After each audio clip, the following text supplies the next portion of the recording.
Hey loves, welcome back to my channel. So just in case you didn't see my previous video, which you should watch anyway, titled I'm back, yay! So everything is still a go. I'm still going through with the surgery. I actually have a date now. It's in 2 weeks. In 2 weeks, actually from now, June 11th, I will be getting my surgery. And I'm incredibly excited for it and nervous all at the same time. I actually started today my pre-op diet, so I will be making a video about that and how I'm feeling soon. So anyway, in the video before that, I think that was the one I did like 4 months ago in like January or February or something like that. I had told you guys that I was going to upload a video describing the different types of surgeries you can pick with bariatric surgery. Currently there are 4. There is the gastric banning or the lap band, the sleeve gastrectomy, which is the one I'm choosing, gastric bypass, and this one that I did not know about until I started this program, called the biliopancreatic diversion with duodenum switch, or also known as BPDDS. So I will be doing this topic today, the methods, but because each section are lengthy, I'm going to split this topic into 2 videos. So I'm going to do the less invasive ones, the sleeve and the band, today on this video, and then I'll upload one right after that with the gastric bypass and the duodenum switch. So, and I'll be reading straight from this pamphlet, the Realize pamphlet that I've received during the lecture that I went to. And I'll be showing you diagrams, because some of the things I'm going to say, you're going to be like, okay, what? So it'll just help better understand what I just read to you. So, to begin, the first one that I'm going to talk about is the least invasive type of surgery. It is the gastric banning, also known, or what you probably know it as the lap band. So how it works is the gastric banning is a restrictive procedure because it limits the amount of food you can eat at one time. During this procedure, the gastric band is placed around the stomach, dividing it into 2 parts, a small upper pouch and a lower stomach. The upper pouch holds about 4 ounces, or like a half a cup of food. This helps a person feel full sooner and longer than usual. What did I just say? Well, I have my little diagram here. Okay. So this down here is what the band actually looks like. Okay, so this will go at the top of your stomach, and this is the port that will go right beneath the skin, right under the skin. Okay, so how it's going to be inserted, it looks like this. Okay, so this is your stomach, and this is the top of your stomach. This is where your esophagus is, and the band is going to be placed around here. Okay, and with the port, every 3 months, or every 6 months, I don't remember which one it is, you will have to go in to get adjustments made to the band. What that port does, it sits right under the skin, is they will be injecting with a needle some saline to tighten or loosen the gastric band. So fully tighten, it looks like this, okay, and without any saline being in it, looks like this. How it looks in your body is this right here. So this is the band above your stomach, and then you have the port right under your skin. Okay, so that's essentially what I was talking about with the band. So what are the advantages of the lap band? It limits the amount of food that can be eaten at a meal. The surgery can be reversed. No part of the stomach or digestive system is stapled, cut, or removed. Food passes through the digestive tract in the usual order, allowing it to be fully absorbed into the body. In a clinical trial, Realize bands, also known as the lap band or the gastric band, patients lost an average of 38% of excess weight at 1 year and nearly 43% at 3 years. Is shown to help resolve other conditions such as type 2 diabetes, high cholesterol, and obstructive sleep apnea. So those are great advantages to the gastric band.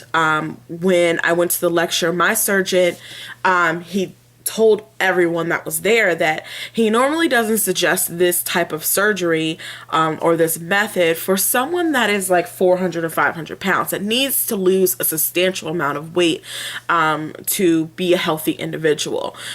This band is not recommended for someone that needs to lose large amounts of weight. If you're someone that needs to lose, you know, a few pounds, and when I say a few pounds, I mean probably less than 100 or less than 120 pounds or something like that, then the gastric band might be the way to go. You don't need that much of invasive surgery for you because it's not much for you to lose. And as well as advantages, with any surgery there are risks, and here they are for the gastric band. The gastric perforation or tearing in the stomach wall may require additional operation. Access port leakage or twisting may require additional operation. May not provide the necessary feeling of satisfaction that one has had enough to eat. Nausea and vomiting, outlet obstruction, poor dilation, and band mitigation or slippage. So that sounds like a lot of issues that I wouldn't want to happen. The reason why I didn't choose the gastric band is, one, it's a foreign device that's being placed into your body. And I don't know if any of you that are watching have or has a medical background, but you know that if you're placing something foreign, or if something is foreign in your body is not going to recognize it as something normal. Okay, this has not been here. What does your body do to things that are abnormal in your body? They attack it. Okay, so this is something that is placed on one of your organs or two of your organs, and your body is attacking it. You are going to reap the complications of your body fighting this device. Okay, not only does that cause even more complications with your body rejecting the device, you also have the risk of running it slipping and going, up the esophagus, and your food can't be digestive going down. It causes so many other issues. A lot of the risk are, additional operations will be required, if such things happen. I am getting the surgery so that I don't have to have another operation. I'm trying to avoid having operations to make me healthy. You know what I mean? Besides this one. So to say that there might be other additional operations that are needed or necessary for this is kind of taking, a drawback, and then not feeling satisfied and not feeling full enough. I'm doing this surgery so that I can feel full, so that I'm not hungry all the time. And yet you're telling me one of the risks are you might still feel hungry. You might still feel the same even though you have this band on. So this was the first one I immediately eliminated from the options of surgery that I wanted to pick from. It just didn't seem substantial enough for what I needed and what I wanted for myself. So that's the gastric band, the lap band, or the realized band. The next surgery that I'm going to talk about, which is the one that I chose, is the sleeve gastrectomy. So how does this work? A sleeve gastrectomy is a restrictive procedure that limits the amount of food you can eat by reducing the size of your stomach. During this procedure, a thin vertical sleeve of the stomach is created using a stapling device. This sleeve will typically hold between 50 to 150 milliliters and is about the size of a banana. The excess portion of the stomach is removed. So what did I just say? Well, here's a diagram. Okay, so as you can see, this is your normal stomach right here without the incision, okay? So after the sleeve, this is all of your stomach that's left. That's it. You just got this itty bitty little banana size shaped stomach, okay? And everything else in the digestive system is still the same, okay? So with this, and they remove this part of the stomach, this part. They remove it completely out of your body. So what are the advantages? The advantages are that it limits the amount of food that can be eaten at a meal. Food passes through the digestive tract in the usual order, allowing vitamins and nutrients to be fully absorbed into the body. No post-operative adjustments are required. So like in the gastric band, you have to go every 3 or 6 months to get adjustments made for you to feel satisfactory with, you know, throughout your progression post-surgery. With the sleeve, you don't have to. So in clinical studies, patients lost an average of 55% of their excess body weight. That's a heck of a lot more. That's like 10%, I believe, more than the gastric band. And that's just an average. So there's people out there that have lost way more than 55% of their excess body weight.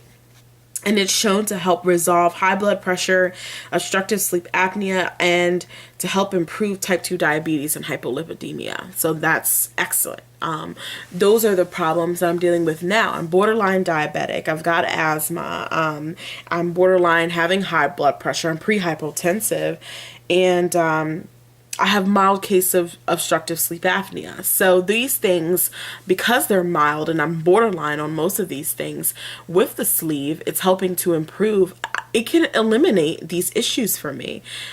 So yeah. And of course, it's a little more invasive than the gastric band. So it does have risks. And the risks are complications due to stomach stapling, including separation of tissue that was stapled or stitched together and leaks from staple lines, gastric leakage, ulcers, dyspepsia, esophageal dysmotility, non-reversible since the part of the stomach is removed. So unlike the gastric band, I can't just take out the device and be normal again. My stomach is cut into that small banana shape, and it will stay that way as long as I'm eating the proper foods and drinking the proper drinks.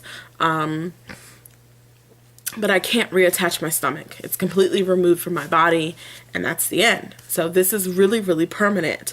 But I did take that into consideration when I was thinking about what and which surgery I wanted to pick from. And I think you guys that are watching will see why I may have chose the sleeve compared to, you know, the duodenum switch and the gastric bypass, because, you know, as you know, the more invasive the surgery, the more serious, the more critical the surgery is, the more risks you have.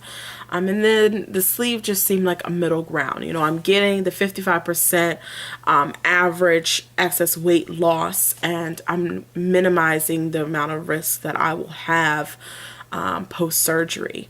And it's doing everything that I need to. And none of the risk involved not feeling satisfied when I'm eating. I'm going to feel full when I'm feeling full. So that's the reason why I chose this. So I'm going to end it here. That's the two I'm going to talk about on this video. And then the next video I'm going to upload, I'll be talking about the gastric bypass and the duodenum switch. So I hope that you guys found this video informative. If you know anybody that is interested in having this surgery or has had the surgery and needs advice or needs support, please send them my way. Share and subscribe to all my videos. And as always, thank you for watching. Bye-bye.